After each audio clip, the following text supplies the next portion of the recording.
Captain Jack here. This is the ROM Hacking Direct for the month of August, where we look at what was happening in the world of ROM hacks this last August. And without further ado, let's get right into it. This video is already 2 weeks late. A PS1 ROM hack? Starting out with the rare PS1 ROM hack is NBA Jam 50. This is a ROM hack of NBA Jam Tournament Edition, which was actually a launch title for the PlayStation. And it's basically a combination of two different hacks here. This results in a game that has tons and tons of graphical improvements and bug fixes, along with lots of new and replaced characters. We have newer stars like LeBron and Kevin Durant, who obviously weren't around in 1994, but also plenty of secret characters. 50 of them in all, which is just a ridiculous number. These range from ones that make you chuckle, like Caitlin Clark and Hulk Hogan, to more bizarre picks like Sub-Zero, Pepsi Man, and Claude Van Damme, who has this permanent bloodied look of horror on his face that chills you to the bone. Not only does NBA Jam 50 give each team a ridiculous all-star roster, but it also happens to patch up a pretty obviously rushed PlayStation port of the game that always had the opportunity to be much better. This is the PlayStation we're talking about. The Genesis could run a competent game of NBA Jam. So why doesn't the PlayStation have a no compromises port of this game? And with this hack, it now does, with some wackiness to boot.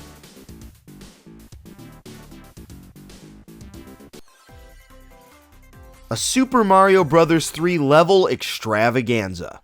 Super Mario Bros. 3 level design contest is a compilation of levels from the Super Mario Bros. 3 part of Super Mario All-Stars. Ooh, it's very specific that way. All that means is that this is a hack of SMB3, but it's the Super Nintendo version. And what's here represents a wide range of stages, new mechanics, there's even a hard mode patch included. There's a section of levels that's locked away until you collect 4 keys, but for the most part, everything's available from the get-go. And it's fun seeing Super Mario Bros. 3 get opened up in a way that's usually only reserved for Super Mario World. I'd say more, but there's really not much more you can say about this hack as a whole. It's too diverse for that, you'll just have to experience it yourself. A modern genre comes to the Sega Genesis. Zombies Ate My Roguelike is a fun spin on the Sega Genesis version of Zombies Ate My Neighbors that turns this wacky shooter into a one-life randomized adventure. How it works is there's 5 different tiers of levels depending on their difficulty, and the game randomly selects a level from each tier in order until you get to that 5th level. There's 7 different levels in the first tier, 7 different levels in the second tier, etc. And this effectively randomizes the game. If you die even once, it's game over. If you collect enough experience points between levels, you'll net bonuses like power-ups or a free health kit. It's just really fun to experience the game this way. It's honestly a very fast way to see a lot of the levels. You can play this hack 2-player, and you'll see Zombies Ate My Neighbors in a brand new way. Free Diddy on the NES.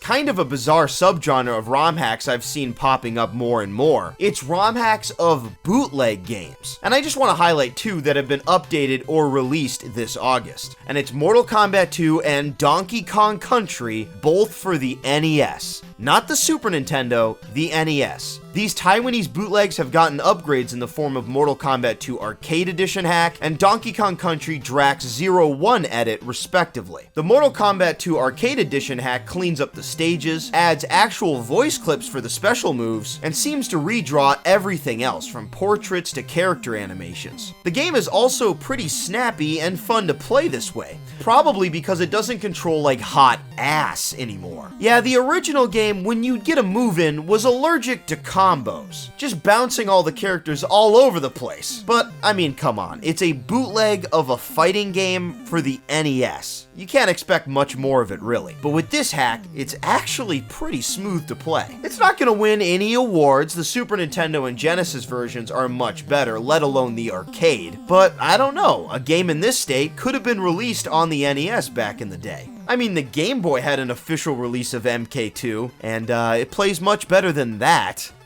Ugh. Now, this ROM hack of Donkey Kong Country still would have never seen the light of day, mostly because Nintendo would never release their sexy next-gen faux 3D platformer on last-gen's hardware, but it seriously plays amazing too. The crippling lag from the bootleg has been fixed alongside much better controls, and the new sprites for the Kongs and enemies make the game a lot easier on the eyes, making the whole thing a fun, albeit cut-down version of the original Donkey Kong Country. But to me, the most impressive aspect here has to be the soundtrack. There's all new music for the game, and it bizarrely uses the VRC7 sound chip, an obscure enhancement sound chip specifically made for Castlevania 3 that adds a few extra sound channels to the old Nintendo. The music here is legitimately amazing in its own right, almost capturing the Super Nintendo's bombastic soundtrack.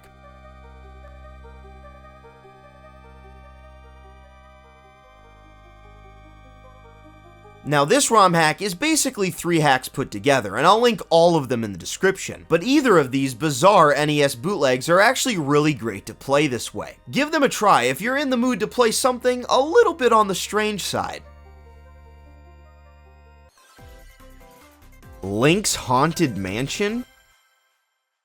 Legend of Zelda Reality Estate has got to be one of the most creative hacks made in such little time. Made for a 2-week-long hack jam, this Ocarina of Time hack centers around this house, which at first seems like it has a critter infestation, and you're very humorously the exterminator. But then you'll get pulled into something much bigger. You'll have to solve the secret of this mansion, and it will take you longer than you think. It's a puzzle in a way, with items preventing certain rooms from being accessible, and there's even a new item that really changes your perspective, which is all I'll say without giving too much away. The atmosphere is thick as you delve deeper into this creepy, dark house. There are lights for you to switch on, but it barely helps. You'll be scouring through the notes the owner left behind as you retrace each of your footsteps to solve all the mysteries locked away in these rooms. The hints in the notes are key. They carry the narrative while giving you a clue where to go next. It's actually quite a while until enemies show up in this hack, which is a fun change of pace. I had a great time with this one. It's unique, and it's in that coveted last place on this list for a reason. Give this one a try before all else. And let me know what hacks I missed from August or any that are coming out soon. I'll see you next time.